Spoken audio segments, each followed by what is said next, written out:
So, you want to get into anime but you don't know where to start. Or you have a friend that promised you they'd watch it once they finally found something that intrigued them, and maybe you just want to speed up the process a little bit. Well, you're in luck, because today I'm going to be recommending you guys a ton of anime that you can start watching first to kick off your journey. Now, each recommendation in this video that I show you guys will be vastly different from one another, just to kind of give you guys an idea of the range of genres that anime has in itself. Just as there's so many categories for TV shows, the same can be said for anime, and in the end I'll give you my personal favorites that I've been watching recently and why. Now, kicking this off with the first anime, and just to get some context behind it, if you guys love superhero shows, superhero movies, this show gives a very realistic take on what the world could be like if everyone had powers, and that is My Hero Academia. Now, in this show, the name of their superpowers are called quirks, and actually not everybody develops one, and it kicks off with the main character who is powerless or quirkless. Now, I'm not gonna spoil it too much for you guys, but later on he does end up gaining a quirk, a very powerful one at that, but he's nowhere near to fully controlling it yet. So his teacher helps him train his body in order to gain the necessary strength that it takes to wield his quirk. And of course, so much more happens, but that's about as much as I can give you guys right now without spoiling it. But as you get used to watching shonens, you'll notice a pattern with the protagonist, being that in that specific world they always have a burning passion to get to this goal or to get to that goal, such as Naruto wanting to be a Hokage, Asta wanting to be a Wizard King, and that's no shy factor for Midoriya, aka the protagonist of My Hero. He aspires to be the #1 hero in his world, and it's funny because the show kind of spoils it to you that he will be the #1 hero, but later on in the show, as plots start unraveling, you start getting the sense that being the #1 hero may not mean the same thing to everyone. Season 5 came out about 2 months ago, and I do recommend, if you guys are into superhero movies or shows, anything of the sort, you give My Hero a shot, and then let me know how you feel about it. And I have to say, the second or third openings, which anime openings are usually just the songs or the themes that play before you get into the actual show, opening 2 and 3 of My Hero are easily one of my favorites and are not skippable. Now, to any superhero fans, if you guys do end up picking that anime, just let me know how you guys felt about that show, and hopefully I gave a good enough explanation to intrigue you into watching it. For the next recommendation, this show is a little more on the playful side. Forgive me for not giving a better example, but there's shows like Game of Thrones, and then there's shows like SpongeBob. Game of Thrones you can binge, but SpongeBob is usually something you can do homework while watching, or you can just slightly listen to it without having to pay too much attention, because the problem in each episode is usually resolved in that episode. There's no to be continued, or I guess no binge watching SpongeBob, if that makes sense. Now, let me also tell you that besides that, it's nothing like SpongeBob. The show is called Saiki Kusuo, and it's a really fun watch. It's about a character who's very overpowered. No, not Saitama. He has all kind of psychic abilities in his head, but that's actually not even the main attraction towards the story. Saiki's goal is to live a normal life and eat coffee cake, and he will do anything possible for both. Just to give you guys a little example, in one episode, a girl tries to ask him out, but since he can read her mind, he does everything he can to avoid that girl. And whatever move she tries to make to get him to notice her, he does everything else in his power to make sure he's not noticed. Now, this guy is not at all a bad person. He just doesn't want any conflict with anyone else. And he also doesn't want to reveal his powers because then that would be a hassle. Think of Saiki Kusuo as Yoshikage Kira if he was in high school and didn't have a hand fetish. So yeah, if you guys just want to watch anime for the heck of it and try something out, I suggest watching Saiki Kusuo, which I believe is on Netflix. Or maybe they took it off. Beats me. Saiki Kusuo, those type of shows can be for anybody. Again, like SpongeBob or Teen Titans Go, which...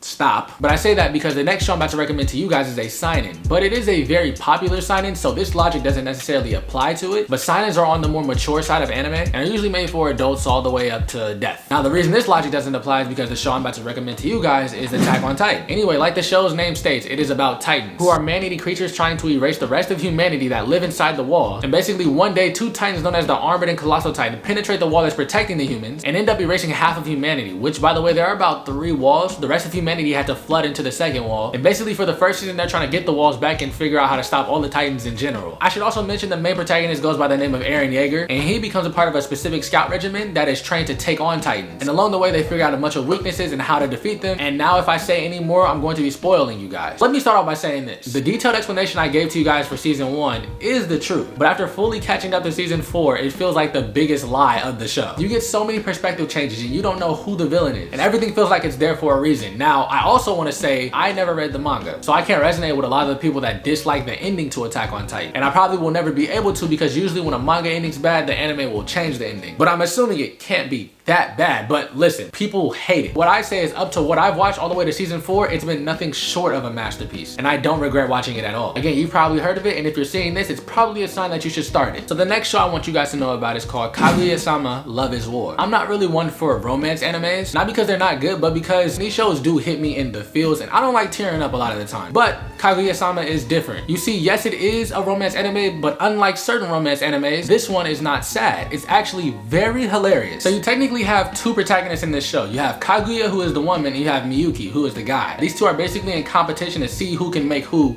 fall for who. But then you have a third party who Chika is my favorite character because she's just hilarious. And sometimes this third character will do something to Kaguya or Miyuki that will get either one or the other upset without even understanding why. But yeah, the show is hilarious with this take on making love a competition. And I gotta say, the characters are well fleshed out in terms of personalities and just how they act. I finally started watching season 2 and I just want to say this show has not peaked in comedy yet. It just gets funnier and the situations get more complicated. So yeah, I recommend you guys watch Kaguyasama. If you like romance animes that are pretty sad, I won't leave you out, but I'm not gonna give you a description about the ones that I watched. Instead, I'll just pop them up right here.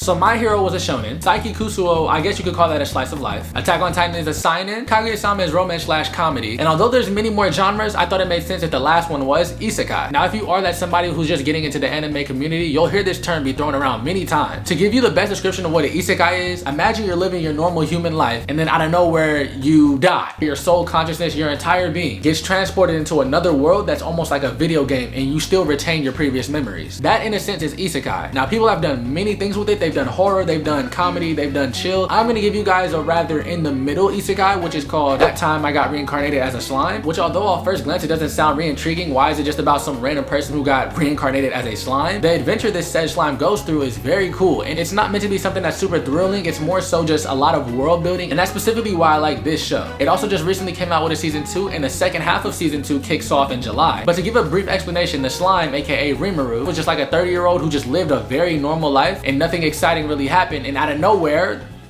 he died. As he died, he was saying things like, oh, I wish I couldn't feel pain, or I wish I was stronger. I can't remember exactly what he was saying, but it's like this person or this database heard it and then transported him into another. So my camera died. Y'all love to see that. I don't know exactly where I left off, but let's start from the beginning where Rimaru was reincarnated as a slime. After he died, they heard all of his requests, then he got reincarnated. When he woke up, he was in a dungeon. He couldn't speak, and for 6 months straight, he'd just be roaming around gathering nutrients to strengthen himself, and eventually he ran into a dragon by the name of Veldora. From there, he somehow ends up escaping the dungeon. Now how that happens, I'm not gonna tell you. That's up for you to watch. But again, that journey of him exploring the world and making an empire is pretty dope. In terms of him creating his own empire, it kind of reminds me of the Magi spinoff, where we got to see Sinbad's backstory and how he kind of got to where he is. I'm not even fully caught up with that show myself. However, I really did enjoy season 1. And again, it's not crazy thrilling. What you do get from it is pretty dope. Personally, I believe this is the best isekai you can get into because it doesn't swing one way or the other, however you want to interpret that. What I'm trying to say is it's not too gory and it's not too laid back. Things are always going on in this show, but nothing that's causing too much chaos. So there you have it. I gave you guys 5 different animes from 5 different genres. One of those you guys have to like, right? I mean, we won't know until you see for yourself, so click off this video and give them a try. Or if I haven't sold you on it enough, I'll give you a list of my personal favorites. One being Gintama. Off the bat, you're probably not gonna watch it because 1, in order to understand the humor that's behind it, you have to watch animes like One Piece or Dragon Ball Z, and we know how long those shows are. And 2, this show is 400 episodes, so it's pretty long itself. But it literally has everything mixed in itself in terms of light, dark, comedy, fighting, storytelling, and it all comes together to make a really good show. And then you have Fully Cooley, which I can't talk about enough. Originally, it only had 1 season, and that contained 6 episodes. But a couple years back, Fully Cooley Progressive and Fully Cooley Alternative both released, and those contained 4 episodes each. And kind of like JoJo's Bizarre Adventure, it had different main characters, but all of the problems were centered around Haruhara Haruko. This girl. Right here. If you came from my main channel, I've always spoken about this show and how good it is. And one of the many things I enjoyed, besides the soundtrack, which by the way, the pillows are legends, is at the end of the day, no matter who watches it, the meaning behind the ending is up for you to interpret. So yeah, I really love Fully Cooley. Other than that, Full Metal Alchemist, Dragon Ball Z, Toradora, which is also a romance but comedy. Told you I don't mess with that sad stuff. And Steins Gate, which has a really good take on time travel. In my opinion, it does time traveling probably the best out of any anime I've seen. But again, if you can't take my word for it, then you'll just have to watch it on your own. That's gonna conclude this video. Is this your first or second time coming back to it, just so you can remember the list? In the comments, if you've already finished these kind of shows, or maybe you have a show that you want to recommend, go ahead and put that in the comment section. Now right now we only have about 1,500 subscribers, but we're going to grow rapidly fast, trust me. Now you guys know I can talk forever, so I probably won't be able to end the video unless I just get up and leave. Thanks for watching.